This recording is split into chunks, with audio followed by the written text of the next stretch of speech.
rag badan baa joogay maalintii meeshii gabadh baa tartamaysay rag badan baa tartamayay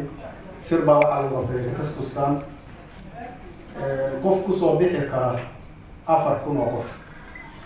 ama kusoo bixi kara 3,500 oo qof ama ugu badnaan ba ilaa 5,000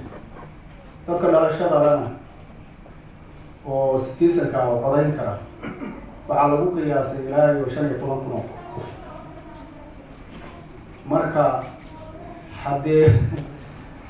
macnaheedu waxa weeye haddaynu inagu aynan ku talagelin waxaynan ku talagelin iyadana kuma khasbayso laakiin haddaan ku talagalo maaragtay 2 iyo 3 iyo ka badan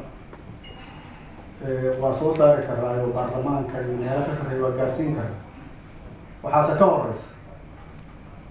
horta sideeda qolada kaloo iyaguna siyaasiyiinta oo tartamaysa dhankooda wax hadafa oo cad oo macnaha waxa ay qaban doonaan anigu kulli shaksi baan ahay weli ma aha cid soo bandhigtay ninka tartamaya ama gabadha tartamaysa waxaa looga baahan yahay in uu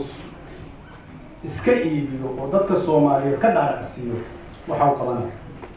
hadhowdiina waxaas ay noqoto wax korkaraysan oo inaga laftigeena aan kula xisaabtan just qof hebelgeed haddaba beka waa jooga beka iyo adigu cabdi oo joogo aan adiga waxba kuu qabanay waxba anigu ma amiinina maqan hadda maqan ilaa kalarka haddayna fiirin qof madow baa halkaas laakiinse waa xaqiiqdu siday tahay